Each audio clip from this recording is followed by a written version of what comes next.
Hi, my name's Hannah, and I just like to talk all the time about fruit and vegetables. That's kind of like what you sound like. All right, so you don't look too impressed with me. That's all I'm gonna say right now. Let's start the video, shall we? Let's start this video. Oh, the video's already started. The video's already started, my love. So, what we were talking about last edition of Late Night Sessions with Miss Hannah, is you're doing Clenbuterol for a while. So you're on Clenbuterol, and you're getting this from your boyfriend. So tell me why did you do Clenbuterol? Or sorry, let's wait. No, don't say anything. What is Clenbuterol? What is Clenbuterol actually? For people who don't know. Clenbuterol is something that's used both for asthma and something that's used for weight loss. Yeah. So obviously the people that use it for weight loss are using it for more of a cosmetic purpose, right? Right. And Clenbuterol is used in a cycle, and what it does is it completely shifts your metabolic temperature. So the point of it is to burn more calories, generally. So I think it warms your body up, and therefore you just burn more calories because your body's at a higher temperature. I also found it gave me a lot of energy as well. And on the side of that, obviously you're doing ephedrine as well, which is just a complete mild form of speed, which I was unaware of at the time, like completely unaware of. Much like Clenbuterol, I didn't know what it was. I just thought it was like a fitness thing, you know. I was just given it. I was just a person that enjoyed health and fitness, and I was just given it to use. So basically, these supplements are used for a weight loss drug, and they are classed. I think Clenbuterol is classed as a steroid. Yeah, I guess you didn't realize when you were taking it that Clenbuterol is actually an IOC banned substance. Like if you're doing Clenbuterol and you go to do a running race and you get tested, you're gonna get banned basically from the sport for probably a couple of years for testing positive for that drug. Yeah. Which you probably didn't even realize at the time, right? You didn't even know. I guess what you're kind of getting yourself into, right? I had no idea. So you're doing Clenbuterol, and you got it from your boyfriend. So your boyfriend's also a personal trainer, and you're a personal trainer as well. And he was just like, "Hey, I got this for you because I love you, and I want to make you thin. So I got you Clenbuterol." Exactly. So your boyfriend got it for you. He actually got it for me a few times over a few years. When I first had it was just because I enjoyed working it out. But because I was with him, I got a bit comfortable and I just put on a bit of weight.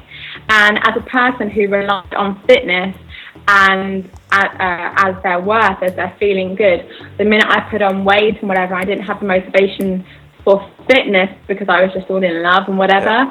I just freaked out. So he got this ephedrine and Clenbuterol for me to use. And then also when I was a personal trainer, I also got it from him at the same time. Again, both stages, not knowing what Clenbuterol was until I actually did my own research. And I heard Harley talking about it as well, actually, about how widely it's used and how controversial it is. And I just thought it was one of those things to help you lose weight. When I once took it, I lost how much did I lose? I lost 20. You said you lost 21 pounds in 3 weeks. Yeah, losing a pound a day, and people are like, drugs don't really work, and it's like, well, I mean, you're probably you weren't overweight before, but losing 20 pounds off your frame in 3 weeks is like massive. Like that is a huge shift in your body composition, right? That's crazy different. Yeah. And so what did you feel, right? What did you feel afterwards? Did you feel good? Did you feel bad? I felt nothing. That's what I felt. I felt empty. I felt deficient. I felt very acidic as well because I was having a lot of energy supplements as well. and my joints were just feeling really bad. I just had nothing to give. It's like I had got to my body composition goal, but in terms of feeling good or feeling joyful or feeling happy, it did not happen at all. And then because I'd kind of got the flavour of training hard on these drugs and losing weight that rapidly, that was my standard that I'd built. And that's where I think a lot of fitness bodybuilders or fitness models or whatever, you know, that I think that's why they get depressed, because ultimately you can't maintain what you're doing, A, on the supplements, steroids, and B, in terms of because Clenbuterol suppresses your appetite massively. So when you come off of these things, you're ravenous, you have no energy, you're bound to binge on crap foods just to get that instant gratification, and it's just a downward spiral. And for me, I really went down, because I've always been, whether I've been eating good or eating bad, I always connect you know, how I'm what I'm eating to how I'm feeling. But I just couldn't stop myself and I didn't believe in carbohydrates or sugars at that time, but that's absolutely what I binged on. And I literally, I could gain like a stone in, I don't know, literally like 2 weeks, you know, like 40 pounds in 2 weeks. It just went on so quickly. And I think the people around me that saw me all the time were like, what the F is going on? You know, I was down. I was down. Like one week you're like at a normal, like you're at your normal weight, and then 2 weeks later or whatever, then you're like super thin.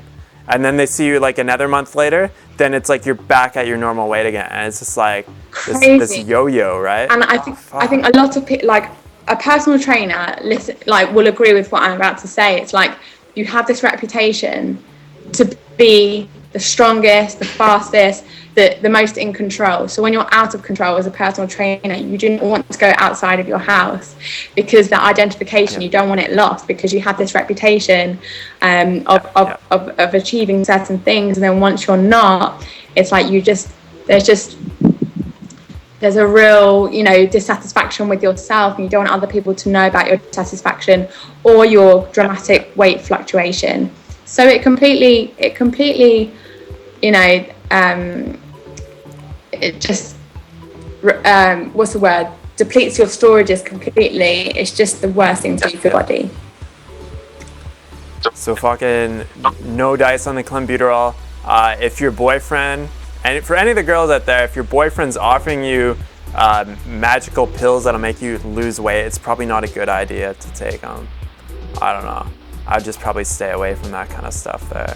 Well, yeah, I mean, you know, love does some things to you, but we all learn, don't we? I'm pleased I went down that road, because obviously I've learned a lot about myself, and if I didn't experience it, then I wouldn't be talking about it. And I think it's just good. It's like even my weight gain completely leads me to resonate with people who have gained weight. It's like anything. I now can resonate with, you know, personal trainers or whoever who are putting their body under this type of punishment. You know what I mean? It just makes me a better person to understand what they're going through. So yeah, you definitely learn from all the interesting experiences that you go through life. And I did something similar as well. So like when I was like 19, 20 years old, I was into like, I wanted to get the bulk, I wanted to get the gains, right? So this is way back before, like, this is going back, I was like 7 or 8 years ago, right? So fitness wasn't like, it was still big, but like now we got all these popular YouTube channels and shit like that. So back before YouTube, right? And I was like, I'd been working out for like a year, and I'd been trying to get like big and bulk and stuff, and I wasn't getting the gains that I really wanted to get, right? And I was like, fuck it, like what the hell's going on with this? So one of my buddies, one of my brother's buddies, was like, hey, try this stuff, right? You can just go get it at the supplement shop, and it was called 6-oxo. And so it was like this, it was a testosterone booster. You can search on it on Google and stuff. And let me tell you, pretty immediately, I noticed, like, you know, I could just do more. I could bench more. My physique was changing. So with the increase in my testosterone, I was noticing a huge difference just for like that aesthetic benefit. And so I guess it's kind of like the opposite for like guys and girls. So guys want to get big, girls want to get smaller, but it totally fucked with my body. Like I was always tired, always like just lethargic, and I just had no energy. And my life consumed around eating chicken, protein powders, working out, and sleeping. Like that's all I could do because I had no energy to do anything else. And it was just to get this, it was just to like hit that pinnacle, right? Just so you can see yourself in the mirror and like, oh yeah, you know, I look good. So then I'm actually gonna feel good about myself. And it's like, it's totally backwards. It's such totally backwards. It's so conflicting. It's like, I look good, but I don't feel good, but I'm gonna ride on the fact that I look good. How long does how long does that last? I don't know. Yeah, it's like when you go to the store and you buy like a new pair of shoes and you're like, holy fuck, like that is a good pair of shoes that I just bought, right? And you feel good because you bought the pair of shoes, and then after like a week or two, you're just like, I don't really care about them anymore. It's like, it's that instant kind of gratification of where it's just like, ooh, like I look really good now, so I should feel good. And then after a while, you're basically just gonna find another reason why you don't like yourself, or you're gonna like either an aesthetic way or just something else. So it's like you want to focus on like feeling good, like, you know, like all the time. Because like when I met you, like this is what, like, you remember what I said to you.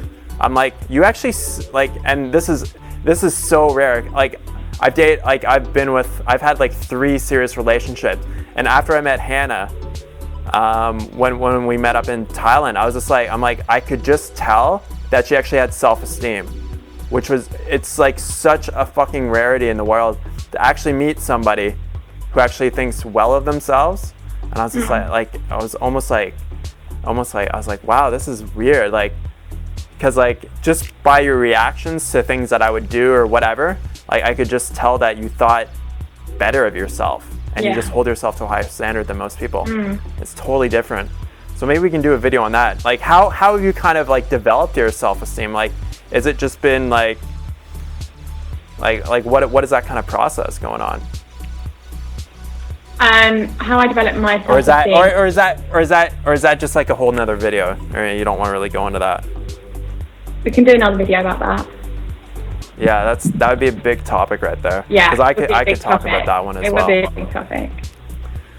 Yeah, but so you focus on, you know, you fucked off the drugs, and now you're just like, you don't even do that much training anymore. Like really, you do nothing. Pardon? Like, right now you do no training at all. Like nothing. Oh. Fuck all, and you're fucking lean as too, right? I personally, I had to make that connection between food and body composition, because I'd always relied on my fitness to keep me lean, keep me looking good. And so for me, because when I was doing certain steroids or, you know, energy boosting, if I was on ephedrine, I was on this thing called NO Explode, which is an energy drink. And because I took my training standards so high, when I was just trying, I physically couldn't do it naturally anymore. I couldn't reach that standard, and I got so depressed about that. And I thought, if I'm not doing it to the full capacity, I'm not doing it at all. And that's not an acceptable attitude, I know that, but that's where I was. It was literally perfectionist, personal trainer, nothing at all. I'm not a mediocre person. I can't just be gentle on my body. I have to punish it. I have to punish it every single time I'm going to train. And I built up a really bad relationship with food. So I have been on this lifestyle for 2 years now, and I'm on the slow marathon. You know what I mean? Like, I have to, I prove to myself that my body can look good just on the food that I feed it. I'm not advocating to just sit on your ass and do nothing, but for me, because I had that, what's that word? It was like just over exercising all the time, and I take that seriously because I have built up my self-respect and my self-love for myself. And I know that I will develop it again, but in a much kinder way. And I take that seriously because I injured myself a lot. And I just had mental clarity, and I've had room in my head for other hobbies, other interests, to work on myself, my intrapersonal skills, learning how to listen to my body a bit more. And you know what? Yes, fruit does give you a lot of energy, but at the moment I channel it into different things. And for me, that's acceptable. People don't have to do it by my rules, but I know that a lot of people go to the gym only because they feel guilty. And it's about taking away that guilt of going to the gym for negative reasons. You're going to the gym to be constructive, to build your strength. But you can't build your strength if your body is built on crap. And this is what people, even if people make progression into the gym, they might be making progression on the outside, but on the inside they're completely depleting their storages of nutrients and whatever. You think that they can eat crap and exercise. So basically, getting back to me, I just know that my meaning for yes, let's talk about you, Hannah. That's all we want to talk about. We just want to talk about you. Just you. All I'm saying is, for a person who's always had a reason to exercise because of something they've eaten or something that they want to achieve in terms of weight loss, to then place a different meaning on it, it takes a bit of time to realise you don't have to punish yourself anymore, and just to realise that it can take on a different meaning. Sometimes it takes a long time to cultivate, and that's where I'm at the moment. I'm not a lazy person at all, but I just know that for me, I would disagree with you on that one. What? I think you're pretty lazy. I think you're pretty lazy, actually. I'm so lazy. You're so lazy. I asked Hannah, how many weeks was I asking for a video for the Thai Fruit Fest? She's living in Thailand. She doesn't have a job right now. She has like 16 hours a day of free time, and she couldn't put together a 10-second video for me for the Thai Fruit Fest. And it's like so lazy. She can't even take the time to make a fucking video for me. Anyways, getting back on topic. A little aside. Yeah. I think what's really important, so once you get the food down, once you start focusing on the food you're eating healthy, exercise for me now is just more for the enjoyment of getting outside and exploring. So it's like going outside and just actually like enjoying like what you're doing, right? Like you're not going out there for the sole purpose of like trying to like lose an extra like pound off your love handle, right? You're just going out there and just enjoying yourself, because I love to explore on my bike and check out new areas, check out new hills. Yeah, I get a workout, but I'm not doing it for the reason that I want to lose weight, and I feel guilty because I just because I've been eating like crap and I'm looking like crap. So there's no reason, I'm not feeling that way to go out there and start training for that. I'm really, really lazy as well. Like if it's raining outside, do you think I'm gonna go out and start training? Absolutely not. Like I don't force myself to do exercise anytime, because if I'm forcing myself to do something, like I'm not gonna wanna go out there and do it anyways, right? So totally, exercise is totally different. I do it purely for the sake of enjoyment of doing like whatever I'm doing. So if you like hiking, you like walking, you like skiing, you like swimming, go out and do that kind of stuff versus going to the gym and pushing yourself through these ridiculous like high intensity workouts just so that you can get a little bit slimmer, right? Focus on the food first. All right, we got Hannah back. She's reconnected. Turn your video on there, love. The viewers want to see your pretty face. Hello? Hello? Hello? I didn't hear a word of what you just said. That's fine. I basically finished it off though, but basically what I was saying is, focus on doing exercise that you actually enjoy. Mm-hmm. So doing, and not forcing yourself to kind of go out and do stuff that you don't want to do, but you're feeling bad about yourself. So you want to make a little bit of progress. So improve your relationship with food. Check out Hannah's channel. She's got some videos on some food and some other interesting topics about her poo and her hair and all that kind of great stuff. So if you want to learn about Hannah's poo, she's got a great video about poo up. Maybe I should do a video about poo, and I can tell you guys about how it comes in, or not how it comes in, how it goes out, and all the little fun things we can talk about poo. Hannah, can you get off your cell phone, please? We're trying to do a video here. Like, can we stay a little bit more focused? Are we still doing the video? I thought you'd finished. Yeah, I am finishing it off right now. Oh. We're just recapping, and you're on your phone. Let's recap. Okay. Unbelievable. Just a little bit of a recap. So, yeah, check out our channel, and we'll keep doing more of these late night sesh videos. Keep them real nice. Keep them real long, because I know you guys like to watch these long ass videos, 20 minutes long or so. Yeah, it's like over 20 minutes now. So, right on. Awesome. Thanks for joining. Thanks for watching, Hannah. guys. Hannah Plants Love from Koh Samui in Thailand. She's rocking it out. Peace.